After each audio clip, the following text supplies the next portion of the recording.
오래전부터 사람들은 맑고 깨끗한 피부를 갖고 싶어 했습니다. 이런 욕망은 현대 사회에서도 변함이 없으며 각종 뷰티 제품과 시술이 넘쳐나는 시대에 살고 있습니다.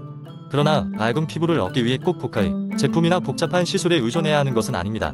건강하고 자연스러운 방법으로 피부를 개선하는 방법에 대해 알아보겠습니다. 1. 건강한 식습관. 맑은 피부를 위해서는 첫 번째로 건강한 식습관을 갖는 것이 중요합니다. 피부 건강의 핵심은 항산화 물질, 비타민, 미네랄이 풍부한 식사를 하는 것입니다. 특히 비타민C와 E는 피부를 보호하고 개선하는 효과가 있으므로 과일과 채소를 충분히 섭취하는 것이 좋습니다. 예를 들면 레몬, 오렌지, 브로콜리와 같은 식품은 비타민C가 풍부하여 피부 탄력을 증진시킵니다. 또 견과류와 시금치는 비타민 E가 많아 피부 정벽을 강화하는 데 도움을 줍니다. 2. 충분한 수분 섭취. 또한 수분 섭취는 매우 중요한 요소입니다. 하루에 최소 8잔 이상의 물을 마셔야 합니다. 수분이 부족하면 피부가 건조해지고 주름이 생길 수 있습니다. 차마차, 녹차, 허브차 등을 마시는 것도 수분을 보충하는 훌륭한 방법이며 항산화 성분도 함께 섭취할 수 있는 장점이 있습니다. 3. 운동과 땀 흘리기. 규칙적인 운동은 신진대사를 촉진시키고 독소 배출을 도와주며 스트레스를 줄이는 데 효과적입니다. 이러한 요소들은 모두 피부를 맑고 건강하게 유지하는 데 큰 도움을 줍니다. 특히 유산소 운동을 통해 땀을 충분히 흘리면 모공을 통해 불순물이 배출되어 모공 막힘도 예방할 수 있습니다.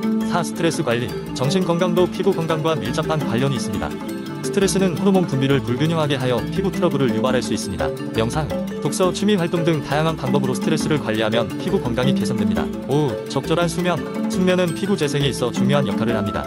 수면 부족은 피부 탄력을 저하시켜 주름을 유발할 수 있으며 다크서클과 같은 피부 문제를 쉽게 발생시킵니다. 하루 7-9시간의 적절한 수면을 취하고 수면 전 스크린 타임을 줄이는 것이 좋습니다. 6. 청결한 생활 습관. 마지막으로 개인 위생과 청결을 유지하는 것도 중요합니다. 얼굴을 너무 자주 씻지 않아야 하며 청결한 침구 사용, 신선한 수건 사용, 그리고 화장품과 스킨케어 제품의 청결한 사용이 필요합니다.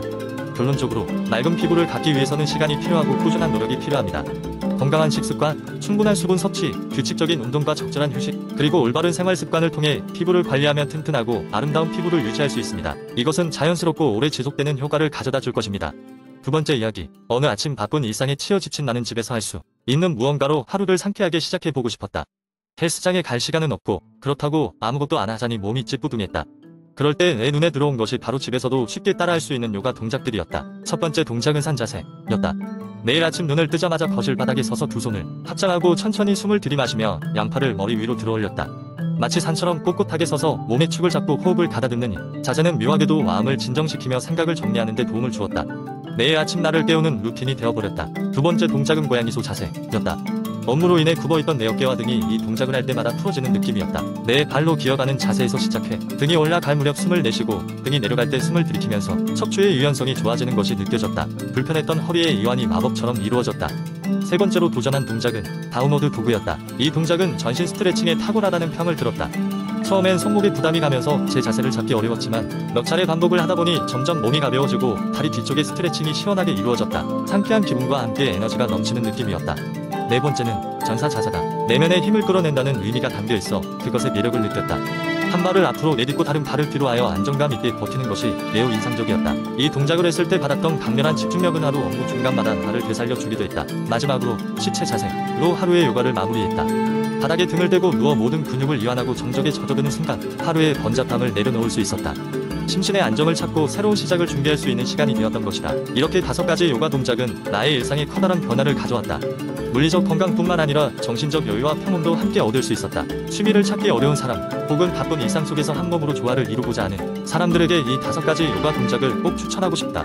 무엇보다 집에서 누구나 쉽게 시작할 수 있다는 점이 가장 큰 장점이라 생각한다. 세 번째 이야기는 건강을 유지하는 것은 현대 사회에서 점점 더 중요한 문제가 되고 있습니다. 하루 종일 컴퓨터와 스마트폰 화면을 바라보는 일이 일상이 되었고 그로 인해 눈의 피로감과 불편함을 느끼는 사람들이 점점 늘어나고 있습니다. 오늘은 그러한 눈의 피로를 풀고 건강을 지키기 위한 하루 3분 스트레칭과 마사지에 관한 이야기를 나눠보려 합니다. 먼저 스트레칭과 마사지가 눈에 어떤 영향을 미치는지 이해하는 것이 중요합니다. 눈 주변의 근육은 우리가 흔히 간과하기 쉽지만 이들 근육이 긴장하며 시력이 저하되거나 피로감이 증가할 수 있습니다.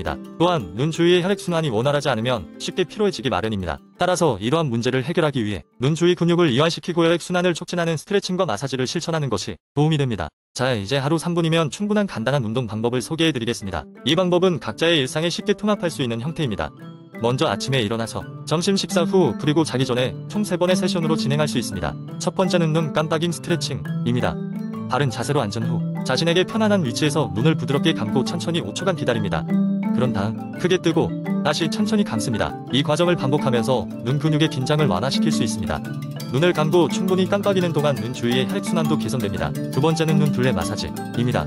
손가락 끝을 이용하여 눈썹 아래, 관자놀이, 그리고 눈 아래를 부드럽게 압박하며 원을 그리듯 마사지하세요. 각 부위를 10초 정도씩 반복하며 마사지합니다. 이 마사지는 눈 주위에 있는 피로를 해소하고 혈액순환을 촉진하여 신선한 산소가 눈으로 공급될 수 있도록 도와줍니다. 마지막으로 눈동자 운동입니다. 이 운동은 눈의 초점을 변화시켜 근육을 훈련시키고 운동성을 높이는 데 효과적입니다. 먼저 먼 곳을 바라보며 초점을 맞추세요. 그런 다음 가까운 물체로 초점을 옮기며 이 과정을 반복합니다. 이는 조절력을 강화하고 피로감을 줄이는 데 도움을 줍니다. 이 세 가지 운동은 매우 간단해 보일 수 있지만 매일 꾸준히 실천하다 보면 눈 건강에 큰 변화를 느낄 수 있을 것입니다. 특히나 현대 사회에서 스트레스를 줄이고 눈 건강을 유지하는 것은 삶의 질을 향상시키는 중요한 요소가 될 것입니다. 하루 3분씩이라면 누구나 쉽게 도전할 수 있고 그 작은 실천이 모여 눈 건강을 지키는 큰 기적을 만들어낼 것입니다. 결론적으로 눈을 위한 스트레칭과 마사지를 통해 우리는 눈 건강을 지키고 피로를 줄이며 더 선명하고 건강한 시력을 유지할 수 있습니다. 이러한 작은 습관이 결국 우리의 삶 전체에 긍정적인 영향을 미칠 수 있음을 기억하세요. 오늘부터라도 바로 시작해 보시길 바랍니다. 눈은 단지 세상을 보는 창이 아니라 우리의 내면을 비추는 중요한 신체 기관입니다. 네 번째 이야기. 지금으로부터 몇 년 전 나는 반복되는 일상에 지쳐가고 있었어.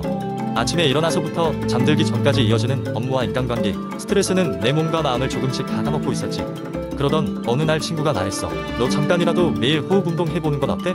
그때까지만 해도 호흡 운동이 뭐 그렇게 대단하겠어? 라는 생각이었어. 그러나 친구의 말을 듣고 나서야 이것이 단순한 숨쉬기가 아니란 걸 알게 됐지. 처음엔 어렵지 않게 시작할 수 있는 간단한 방법이 필요했어. 그래서 하루에 5분씩만 시간을 내서 조용한 방 안에 앉아 호흡 운동을 시작했어. 나도 처음에는 어떻게 해야 할지 몰랐지만 친구가 알려준 간단한 방법이 도움이 되었지. 일단 몸을 편하게 하고 눈을 감고 집중했어. 깊게 천천히 들이마시고 다시 천천히 내쉬는 거였어. 이때 중요했던 건 내 숨소리에 집중하면서 온갖 잡생각을 비워내려는 것이었어. 처음 며칠 동안은 이게 무슨 효과가 있을까? 나는 반신반의한 마음도 있었지. 하지만 일주일이 지나면서 조금씩 변화가 찾아왔어. 그 5분 동안만큼은 세상에 대한 걱정과 고민을 잠시 내려놓을 수 있었고, 신기하게도 점차 하루의 일정에도 여유가 생기기 시작했어. 마치 하루를 처음부터 차분히 정리하면서 시작하는 기분이랄까? 그리고 그 변화는 조금씩 커져갔어. 몸의 피로가 덜해지고 마음이 편해짐을 느꼈지. 가장 놀라운 건 그 후 스트레스가 닥칠 때나 화가 날 때 자신도 모르게 그 호흡 방법을 사용하게 되었다는 거야. 그때마다 마음의 안정을 되찾을 수 있었고, 이는 나만의 힐링 타임이 되었어. 이제는 내 삶의 일부가 되어 하루도 빠짐없이 요분을 즐기고 있어. 어쩌면 이 이야기로 많은 사람들이 호흡 운동의 중요성을 깨닫고 시도해볼 수 있을 거라 생각해. 나와 같이 스트레스에 시달리는 사람들에게 작은 힌트가 되었으면 해. 이것은 내 삶에 큰 변화를 가져온 작은 5분의 기적이었으니까.